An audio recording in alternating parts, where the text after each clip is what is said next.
Dr. Ross Glander's the Senior Researcher in the School of Physics and Astronomy at the University of St Andrews.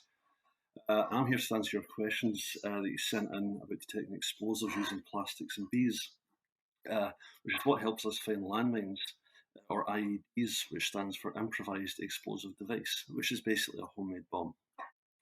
So I looked at all your fantastic questions, and unfortunately I don't have time to answer them all. But here's the answer to my top three, and hopefully in the explanation I'll be able to answer what everyone else had asked as well. So what I'll do first of all is I'll talk about the plastic aspect of things. There's a lot of interesting questions there. So Mark asks, you use glowing plastic, how does that work? So these types of plastics are very special. They're called organic semiconductors. And how they really work, and Hannah, for example, had asked, aren't plastics usually insulators? These plastics have very, very special structures. We imagine if they have really, really long arms, and it means the electricity can move along them really, really easily. Now, this means as well that they are plastics, so they are very, very bendy, like Bogdan asked. And they get used for lots and lots of things like organic LEDs and displays especially. So you might have seen these types of materials without even realising it in things like maybe your mum and dad's mobile phone or yours if you have one. Because they're lots and lots of different colours and you can make them very, very small as well, that means we can use them for quite big televisions as well. And because they have all of these you can fine tune the colours very, very well so that you can get these very beautiful pictures out of them. And one last thing about these plastics, these polymers as well, is the reason they really work is when they take in energy, which can be from electricity, so like from a battery, or from the light itself. So when it comes from light, and the way that I use them, it absorbs all the energy from, say, a blue laser, holds onto that energy for just a fraction of a second, and then it releases it. There's just a slightly less energy that comes out, so the colour shifts a little bit. So if you put in, say, a blue light, you might get, say, green light coming out because it's lost a little bit of energy. So moving on to the bees. So Karen asks, how do you check the bees for explosives? So how this works with the bees is we take them onto the field where, say, there's a big area and we don't know if there's landmines in it or not. And they can be anywhere. It takes a long, long time to try and find them. So quite often people do use dogs because, as you know, dogs are very, very good at smelling. You can also use rats as well, but dogs are more common. But because it just takes so long as well, especially if you have, say, 5 square kilometres, it's a massive area.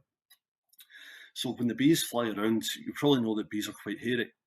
So as they're flying around on the ground and there's some explosives kind of in the atmosphere, as they're flying through that, the explosives stick to them. So if you have 20,000 bees that are out doing this and they're all picking up explosives, they're coming back into their colony. And what we do is we get a little cartridge that has a special material inside it. It's like a little tunnel. And as the bee walks through it, the explosives come off its body onto this little square of material that we have. So now on top of this, you have lots and lots of explosive particles. We take that back to our labs in St Andrews and we heat them up, and that releases all of the explosives. And then if we have our special plastic that's emitting the light, the explosive molecule comes into contact with it. And all the energy that's coming from that light, it gets lost because it gets transferred onto the explosive.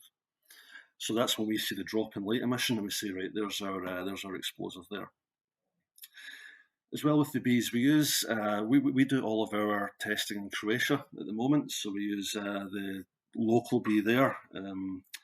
And the bees are quite happy to do it because they don't get sick from it. It doesn't make any difference to the honey. If bees do take anything inside the colony that they don't like, it just kind of goes inside the wax and that's it. So the other thing is, Beth had asked, can you smell the explosives in the air instead of using bees? Well, the thing is, because the explosives are so dilute, it's like looking for one tiny, tiny, tiny little particle in a massive, massive field. So by using all of these little bees to each individually take lots of explosives, that's what helps it become more concentrated for us to detect. And finally, Amy asks, can you detect only one explosive with your sensor or can you detect multiple types? So we can actually detect multiple types. So when we have different types of polymer, they have slightly different reactions to the different types of explosives. So TNT, for example, has a different different changes in intensity, or it causes different changes in intensity with one type of polymer. And something like PETN can give a different type of response as well. And we also look at ways of using clever types of chemistry to imprint the shape of what it is we're trying to find. And that helps us as well discriminate against the things we don't want to detect. Because again, in the field, you have lots of things that your sensor might mistake for an explosive, like pesticides, or even things from perfume, musketone, possibly even diesel, and all of these kind of things. So what we can do is make a big array of different sensors.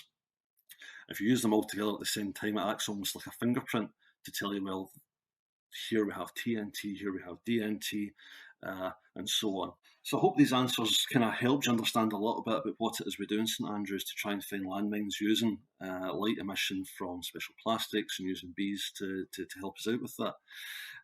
And it's maybe hopefully giving you something to think about. So next week, somebody from the university will be answering your questions about biodiversity. So if you haven't already, send in any questions about biodiversity in this email address. Or you can post them in the comments by Friday the 29th of May. So thanks very much for watching.